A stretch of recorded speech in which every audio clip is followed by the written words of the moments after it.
नमस्कार, मी ऐश्वर्या दर्शन क्षीरसागर तुमचं सर्वांचं आयकॅन ट्रेनिंग इन्स्टिट्यूटमध्ये मनापासून स्वागत करते. तुम्ही माझ्याबरोबर शिकत आहात मंथन या टॅलेंट सर्च एक्झामिनेशनचा सिलेबस. तर याच्यामध्ये आपण काय पाहतोय, मागच्या लेक्चरमध्ये आपण पाहिलं होतं की मॅथमॅटिक्स याच्यामधले आपण ऑपरेशन्स ऑन नंबर्स आणि नॉलेज ऑफ नंबर्स. तर आता आपण थोडंसं पुढच्या विषयाकडे वळतोय. तर याच्यामध्ये जो मॅथ्सच्या जोडीला जो विषय असतो तो आहे इंग्लिश लँग्वेज, जी की आहे पार्ट ए. तर त्याच्यामध्ये काय काय असतं ते आज आपण पाहणार आहोत. जर आपण पाहिलं तर खूप जणांना इंग्लिश या विषयाची थोडीशी भीती असते, जसं की मॅथ्सची काही जणांना असते. पण तसं जास्त काही न वाटून घेऊन आपण जो इंग्लिश विषय आहे तो पहिल्यांदा जर नीट समजून घेतला तर आपल्याला सगळ्यात सोपा जो आहे तो इंग्लिश विषय वाटतो. आता पाहूयात तर इंग्लिशमध्ये काय काय असणार आहे. याच्यामध्ये आपल्याला युनिट फर्स्ट जो आहे तो आहे रीडिंग स्किल्स. म्हणजेच काय, तर आपल्याला रीडिंग पूर्ण प्रॉपरली येणं खूप गरजेचं आहे. जे रीड करतोय ते समजणं सुद्धा खूप गरजेचं आहे. आणि कॉम्प्रिहेन्शन्स म्हणजेच काय, तर ते आपल्याला त्याच्यातून समजून घेऊन आपले जे क्वेश्चन्स आहेत त्याला ॲन्सर्स द्यायचे आहेत. आता जो आपला पहिला जो आहे तो आहे पॅसेजचा क्वेश्चन असणार आहे. पॅसेजचा म्हणजेच काय, तर आपल्याला एक पॅसेज दिला जाईल, त्याच्यामध्ये आपल्याला तो रीड करायचा आहे आणि त्याच्यावरती जे आधारित खाली प्रश्न दिलेले आहेत ते आपल्याला सॉल्व करायचे आहेत. तर याच्यामध्ये काय आहे, तुम्हाला मी इंग्लिशसाठी एक छोटीशी ट्रिक सांगते. जर आपल्याला पॅसेज, पोयम किंवा काही दिलं असेल आणि त्याच्यावरती आपल्याला ॲन्सर्स लिहायचे आहेत, तर सर्वात पहिल्यांदा जी गोष्ट करायची ती पॅसेज न वाचता क्वेश्चन्स वाचायचे. हे का, तर आपल्याला क्वेश्चन्स वाचून घेतले तर ज्यावेळेस आपण पॅसेज वाचणार आहोत त्यावेळेस आपल्याला क्लिक होणार आहे की आपण क्वेश्चनमध्ये हे कुठेतरी पाहिलंय, मग ते आपण पेन्सिलने अंडरलाईन करणार आहोत. तर पाहूयात, याच्यामध्ये आपण सर्वात पहिले क्वेश्चन्स वाचूयात. What brings happiness in human life? Okay, education is. Then third, what is the gain from education? Fourth, what can knowledge do? असे 4 क्वेश्चन आहेत. पाहूयात, आपण आता पॅसेज वाचूया. Knowledge has a unique importance in human life. Knowledge is a necessary medium for retaining the virtues, that is good qualities of life. Where there is no knowledge, there is no virtue. Knowledge is a bundle of information. Knowledge is a selfless ideal thought. It is knowledge which makes life happy. Knowledge is not limited to just creating only happiness. It is also useful to acquire that happiness which is created. In addition, knowledge also drives away sorrow. Knowledge is not the means only for discussion. It is a process of assimilation. All this happiness you get through education. That is why education is most important. Education is therefore called Kamadhenu, cow fulfilling one's all wishes. It is necessary not to ignore such multi-useful education. One does get success in one's life due to education, but even the nation can earn brilliant success in the world. तर हा जो paragraph होता तो पूर्णपणे knowledge आणि education यावरती dependent होता. आपला त्याच्यातला पहिला जो क्वेश्चन आहे तो आहे what brings happiness in human life. तर याच्यामध्ये ऑप्शन्स आहेत virtues, knowledge, education, ideal thought. आपण जे इथं पाहिलं आहे, knowledge is a selfless ideal thought but knowledge which makes life happy. म्हणजेच काय, तर ह्युमन लाईफला हॅपीनेस म्हणजे जे मिळून देत आहे ते कोण आहे, तर ते आहे नॉलेज. त्याच्यानंतर ना एज्युकेशन इज, तर काय आहे education? Life process, proof for success, Kamdhenu, knowledge wealth. आपण इथं पाहिलं आहे education is there for called Kamdhenu. Kamdhenu म्हणजेच काय आहे, cow fulfilling all one's wishes. म्हणजेच काय, जे अशी काऊ जी सगळ्यांची विशेष पूर्ण करते त्या टाईपमध्ये एज्युकेशन जे आहे ते आहे. म्हणजेच काय इथं असणे आपला option number 3 Kamdhenu. What is gain from education? तर एज्युकेशनमधून आपल्याला काय मिळतंय? Standard of living will rise, nation will not progress, there will be rise of knowledge in the country, nation will get success in the world. आता याच्यामध्ये आपण काय करणार आहोत, but even nation can earn brilliant success in the world. म्हणजेच काय, तर education जे आहे स्वतःच्या लाईफमध्ये सुद्धा इन्क्रीज होतं आहे आणि काय होतं आहे की नेशनला सुद्धा सक्सेस मिळते. म्हणून आपलं जे आन्सर असणार आहे ते ऑप्शन नंबर 4 असणार आहे. व्हॉट कॅन नॉलेज डू, म्हणजे नॉलेज काय काय करू शकतं. ड्राईव्ज अवे सॉरो, सॉरो म्हणजे जे आहे ते पेन किंवा दुःख असं म्हणू शकतो, ते घालवून टाकतं. Bring sorrow in human life, म्हणजेच काय तर दुःख जे आहे ते माणसाच्या लाईफमध्ये आणतं का घालवतं, तर ते जे आहे ड्राईव्ज अवे सॉरो, म्हणजेच option number only A correct आहे. म्हणून आपला ऑप्शन नंबर आहे 1. या पद्धतीने आपण पॅसेजचे क्वेश्चन आन्सर्स पाहणार आहोत. आता पुढे जाणार आहोत. त्यातला दुसरा जो युनिट आहे, दुसरा जो टॉपिक आहे तो असाच काहीसा पॅसेजसारखा आहे. फरक फक्त एवढाच आहे की पॅसेजमध्ये आपल्याला एक इन्फॉर्मेशन होती, इथं डायलॉग्स आहेत. डायलॉग्स म्हणजेच काय आहे, इथं आपल्याला कम्युनिकेशन दिसणार आहे. तर ते कसं आहे पाहूयात. याच्यामध्ये सुद्धा सेम ट्रिक यूज करायची आहे. क्वेश्चन्स पहिले रीड करायचे आहेत. तर त्याच्यात पाहूया, which is the non action play, which game the boys like to play, okay, where was the about dialogue took place. Okay, so now let's go to the dialogue and read. The grandmother got frustrated and shouted, "Don't you keep quiet a bit? Play some other game. I gave you the game of checkers. Play that game." "We don't want that cowries. Father says that playing with cowries means no real learning, that is knowledge. Then play the game of whispering secrets. Let us not have such a non-action and sitting games. There is a real pleasure in the game of hiding," said Sanju. But why are you hiding at those places? This is the old agricultural land, susceptible to the presence of scorpions, etc., that may sting severely. Instead, let us go on swing. Otherwise, let us learn tables or recite the Ram Raksha. No, let me please play today instead of study. And the hiding that you hate, grandma, is frankly found everywhere, said Vijay. आता याच्यामध्ये question पाहूया, which is the non action play, म्हणजेच काय याच्यामधली कुठली जी आहे ती non action play आहे. तर आपण पाहिले वरती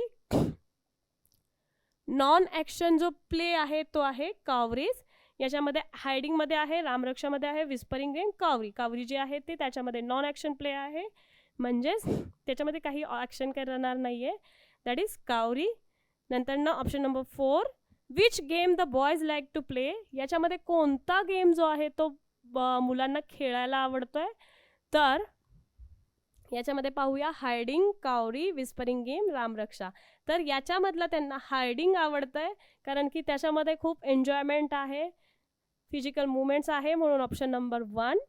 त्याच्यानंतर थर्ड जे आहे तर where was the about dialogue took place. तर मग याच्यामध्ये काय बघू शकतो, तर हा जो डायलॉग आहे हा कुठं झाला असेल किंवा हे कम्युनिकेशन कुठं झालं असेल, तर ऑब्व्हियसली याच्यामध्ये ग्रँडमदर आहे, फादर आहे आणि 2 सन्स आहेत. ऑब्व्हियसली ते घरामध्ये थोडासा दंगा करत असणार आहे, त्यामुळं त्यांची ग्रँडमदर चिडलेली आहे. ऑब्व्हियसली हा जो कम्युनिकेशन आहे ते हाऊसवरती, म्हणजेच काय ते एका घरामध्ये कम्युनिकेशन हे झालेलं आहे, म्हणून ऑप्शन नंबर 2 हे झालं आपलं डायलॉग. त्याच्यानंतर ना थोडंसं पुढे जाऊया. याच्यातला तिसरा जो युनिट आहे तो आहे न्यूज आयटम्स ऑर ॲडव्हर्टाइजमेंट. आता याच्यामध्ये काय असणार आहे, तर आपल्याला एखादी न्यूज किंवा एक ॲडव्हर्टाइजमेंट दिलेली असणार आहे आणि सेम जसं आपण पॅसेज करत होतो, डायलॉग करत होतो, त्याच पद्धतीने याच्यावरती आपल्याला क्वेश्चन्स रिसाईट करायचे आहेत. तर पाहूयात, read the following advertisement and answer the given questions. तर याच्यामध्ये आपल्याला एक ॲडव्हर्टाइजमेंट दिली आहे जी की आहे Ovi mobile shoppy. Smartphones, tab, pendrive, mobiles, great offer पण आहे. तर ऑफर काय आहे, flat 20% off on every product आणि ॲड्रेस दिलेला आहे 57 new lane, current complex, Satara. तर याच्यामध्ये पाहूयात, पहिला क्वेश्चन जो आहे तो आहे the given advertisement is related with which product. तर जी ॲडव्हर्टाइजमेंट आहे ती कोणत्या प्रोडक्टशी रिलेटेड आहे, तर याच्यामध्ये आपल्याला दिसतंय स्मार्टफोन, टॅब, पेनड्राईव्ह, मोबाईल. तर ऑप्शन्स पाहूयात, computer, medicine, mobile, school stationery. आपला आन्सर जे आहे ते असणार आहे ऑप्शन नंबर 3. त्याच्यानंतर ना which product is not sold in this shoppy. आपले जे 4 प्रोडक्ट्स आहेत त्यातलं कोणतं सोल्ड होत नाहीये. नॉट सोल्ड आहे, सोल्ड होतात ते नाहीये. म्हणजेच काय, तर मोबाईल आणि पेन ड्राईव्ह सोल्ड होत आहेत, बट शूज आणि कम्प्युटर होत नाहीये. म्हणून क्वेश्चन नीट रीड केला तरच आपल्याला त्याचा आन्सर बरोबर येणार आहे. तर याच्यामध्ये काय आहे, बी अँड डी सोल्ड होत नाही, म्हणून option number 4. In which city the ओवी मोबाईल शॉपी इज सिच्युएटेड. आपल्याला आन्सर दिलेला आहे इथं ॲड्रेसमध्ये already, that is Satara. So option number 4. Which game is related with the following news headlines. म्हणजेच काय, तर India wins T20 series against Sri Lanka. तर ही जी headline आहे, हा जो वेगळा क्वेश्चन आहे, याच्याशी रिलेटेड नाही आहे, बट ही न्यूजची एक हेडलाईन आहे. तर ही जी हेडलाईन आहे ती कोणत्या खेळाशी संबंधित आहे, तर ते आपल्याला शोधायचं आहे. India wins T20 series against Sri Lanka. Obviously T20 आहे, म्हणजेच काय असणार आहे, हे क्रिकेट आहे. आणि याचं आन्सर मी देण्यापेक्षा तुम्ही मला जास्त चांगल्या पद्धतीने देऊ शकता. आता पाहूयात पुढचा युनिट. तर युनिट 2 आहे वर्ड गेम्स. तर याच्यामध्ये जे आहे, युनिट फर्स्टमध्ये आपल्याला सगळं रीडिंग स्किल्स होतं. युनिट 2 मध्ये जे आहे ते आहे वर्ड गेम्स. याच्यामध्ये पहिला जो टॉपिक आहे तो आहे पझल्स ऑर रिडल्स, जे की तुम्हाला खूप आवडतं. पझल्स खेळणं, रिडल्स, कोडी वगैरे या सगळ्या गोष्टी खूप आवडतात. त्याच्यातच आपल्याला पहिला जो टॉपिक आहे तो आपण पाहणार आहोत. तर काय आहे, riddle is a statement or question for phrase having a double meaning. Some close some clues and hints are given to solve this type of questions. तर आपण एक एक्झाम्पल पाहूया. My colour is blue, my home is pen, you write me on paper, who am I. माझा colour जो आहे तो blue आहे आणि माझं होम जे पेन आहे, म्हणजे पेनच्या आतमध्ये मी राहतोय आणि तुम्ही मला पेपरवरती लिहिताय, तर मी कोण आहे. तर याचा आन्सर असणार आहे इंक. याच पद्धतीने आपल्याला एक्झाम्पल्स बघायचे आहेत. तर पाहूया त्याचे एक्झाम्पल. पहिलं जे एक्झाम्पल आहे त्याच्यामध्ये पाहूया, I cannot live without water. म्हणजेच काय, तर मी पाण्याशिवाय जगू शकत नाही. आय हॅव फिन्स, मला फिन्स आहेत. आणि वॉटर इज माय होम, म्हणजे मी वॉटरमध्ये राहतो. तर मी कोण आहे, ऑब्व्हियसली जो वॉटरमध्ये राहतो तो असतो फिश, क्रोकोडाईल. बट फिन्स जे आहेत ते क्रोकोडाईल्सला नसतात, ते असतात फिशला. म्हणून आपला आन्सर जे असणार आहे ते असणार आहे फिश. त्याच्यानंतर सेकंड जो आहे, my name end with L. म्हणजेच काय, तर माझं नाव जे आहे ते एलनी एंड होतं. Childrens come to me every day but not on Sunday. म्हणजे संडे सोडून चिल्ड्रन रोज माझ्याकडे येतात. आणि हे जे असणार आहे त्याचं आन्सर सगळ्यांनाच माहीत आहे, जे की आहे स्कूल. याच प्रकारे आपल्याला वर्ड पझल्सचे जे आन्सर आहेत ते आपल्याला करायचे आहेत. याच्यानंतर पुढचा जो टॉपिक आहे तो आहे वर्ड रजिस्टर. वर्ड रजिस्टर म्हणजे आपल्याला काय करायचं आहे, जशी डिक्शनरी असते त्या पद्धतीनेच आपल्याला वर्ड रजिस्टर असतं, ज्याच्यामध्ये एक वर्ड दिलेला असतो, त्याच्याशी रिलेटेड आपल्याला जेवढे पण वर्ड्स आहेत ते त्याच्यामध्ये लिहायचे आहेत. तर त्याच्यामध्ये आपण एक्झाम्पल पाहूया. पहिलं जे आहे ते आहे टीचिंग. त्याच्यामध्ये टीचिंगमध्ये काय काय असतं, तर बुक असतं, स्टडी असतात, नोटबुक असतात, टीचर्स असतात. तेच आपल्याला फक्त इथं लिहायचे. तर त्याच्याबद्दल आपण एक्झाम्पल पाहूया. पहिलं जे आहे ते आहे find word register for word cricket.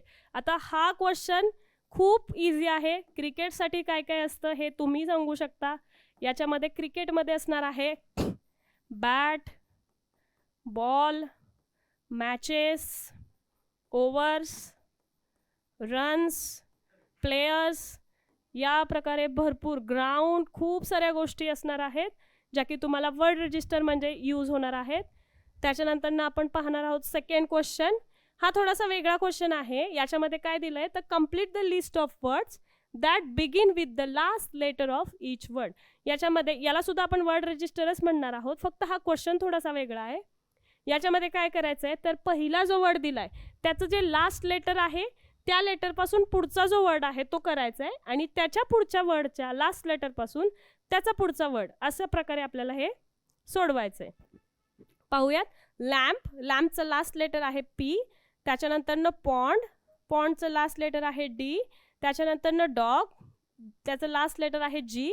जीवरनं आपण काही घेऊ शकतो. मी घेते ग्रेप्स, ग्रेप्सचं लास्ट लेटर आहे एस. एसवरनं आपण पण काही घेऊ शकतो. सन, स्पून, तर त्याच्यात मी घेते सन. या प्रकारे आपल्याला हे वर्ड रजिस्टर जे आहे ते कंप्लीट करायचं आहे. आता याच्यानंतर आपण पाहणार आहोत तिसरा topic, related words. Related words म्हणजे काय असणार आहे, तर कोणताही एक सब्जेक्ट आहे किंवा एक वर्ड आहे त्याच्याशी रिलेटेड कोणता वर्ड आहे ते आपल्याला पाहायचं आहे. तर याच्यामध्ये आपण एक्झाम्पल्स पाहूया. शर्टची पॅन्ट, साऊथ वेस्ट जे की डायरेक्शन आहेत. शर्ट पॅन्ट जे आहेत ते क्लोथ्स आहेत. ब्युटिफुल फ्लॉवर असतं. कार रोड, कार जी आहे ती रोडवरती चालते आहे. डुअर, हाऊस म्हणजेच काय तर हाऊसला डोअर असतं. Rain drops, book, lesson, lesson बुकमध्ये लेसन्स असतात. पिंक रोज, रोज जे आहे ते पिंक असतं. टीम प्लेयर, अशा प्रकारे आपली जी एक्झाम्पल आहेत ती आहेत. त्याच्यानंतर ती तुम्ही नक्की रीड करा पूर्ण सगळी. पाहूयात त्याचे एक्झाम्पल्स. आता एक्झाम्पलमध्ये आपल्याला काय दिलं आहे, तर एक थोडंसं स्टेटमेंट दिलं आहे, त्याच्यावरनं आपल्याला ओळखायचं की ते कोण असणार आहे. त्याच्यामध्ये पहिला क्वेश्चन पाहूया. The person who cuts our hair, म्हणजेच काय, जो असा कोण पर्सन जो आपले हेअर्स कट करतो, आणि जे की त्याचं आन्सर असणार आहे ते आहे बार्बर. सेकंड जे आहे, the person who bring milk to our home, म्हणजे आपल्याला हे सगळ्यांना माहिती आहे की मिल्क जे आहे ते काऊ, बफेलो यांच्याकडून मिळतं. बट ते मिल्क आपल्यापर्यंत पोहोचवायचं काम कोण करतं, त्या पर्सनला काय म्हणायचं, तर त्याला म्हणायचं आहे मिल्कमॅन. या पद्धतीने आपल्याला रिलेटेड वर्ड्स या टॉपिकवरती क्वेश्चन्स असणार आहेत. याच्यानंतर लास्ट जो आहे तो आहे सगळ्यात सोपा क्वेश्चन, जो खूप सोपा आहे. Match the words and pictures, म्हणजेच काय, पिक्चर दिलेले असतील त्याच्यावरनं आपल्याला वर्ड्स लिहायचे. तर याच्यामध्ये पहिलं जे पिक्चर आहे ते आहे टॉप, जे की सर्व बॉईज खेळतात, मुलीही खेळतात, दॅट इज टॉप. आणि दुसरं जे आहे ते तर सर्वांनाच माहिती आहे, यू फॉर अम्ब्रेला. या प्रकारे हा सर्वात सोपा प्रश्न जो आहे तो आपल्याला या टॉपिकवरती असणार आहे. या प्रकारे आपलं जे इंग्लिशचे जे पहिले 2 युनिट्स आहेत ते आपले कवर झालेले आहेत. याच्यामध्ये आपण काय पाहिलं, तर आपण सर्वात पहिल्यांदा रीडिंग काय पाहिलं, पॅसेज, पोएम, पोएम नाही, न्यूज, ॲडव्हर्टाइजमेंट, त्याच्यानंतरनं डायलॉग, आणि नंतरनं रिलेटेड वर्ड्स, रजिस्टर, हे सगळं आपण याच्यामध्ये पाहिलं. मला अपेक्षा आहे तुम्हाला हे सर्व समजलं असेलच. जरी नसेल समजलं तरी तुम्ही मला कमेंट बॉक्समध्ये टाईप करून नक्की विचारू शकता. आपली जी आय कॅन ट्रेनिंग इन्स्टिट्यूट आहे ती सलग 5 वर्षे राज्यात आणि सलग 3 वर्ष देशात नंबर 1ची अकॅडमी आहे. आपण जी आहे ते आपल्या सैनिक स्कूल प्रवेश परीक्षा याची तयारी करून घेतो. त्याच्याबरोबरच आपण जवाहर नवोदय विद्यालय, राष्ट्रीय मिलिटरी स्कूल, ज्याला आपण RMS म्हणतो, SPI Sambhajinagar Nashik, olympiad, scholarship, Manthan, Pradnyashodh, Manthan तर आपण पाहतच आहोत, JEE, नीट, NDA फाउंडेशन, अशा प्रकारच्या सर्व प्रकारच्या एक्झामची तयारी आपण करून घेतो. याच्यामध्ये तुम्हाला एक QR दिलेला आहे, तो तुम्ही स्कॅन करून फ्री पेपर्स मिळवू शकता. आणि व्हिडिओच्या डिस्क्रिप्शन बॉक्समध्ये एक गुगल फॉर्मची लिंकसुद्धा आहे, ती तुम्ही फिल करून तुमचं रजिस्ट्रेशन कंप्लीट करू शकता. त्याचबरोबर इथं जो कॉन्टॅक्ट दिलेला आहे त्याच्यावरती तुम्ही कॉल करून अधिक माहितीसुद्धा मिळवू शकता. तर आपल्या ज्या आय कॅन ट्रेनिंग इन्स्टिट्यूटमध्ये तुम्हाला जर प्रवेश निश्चित करायचा तर लवकरात लवकर करा. आणि व्हिडिओ आवडला असल्यास लाईक, शेअर, सबस्क्राईब करा. थँक्यू.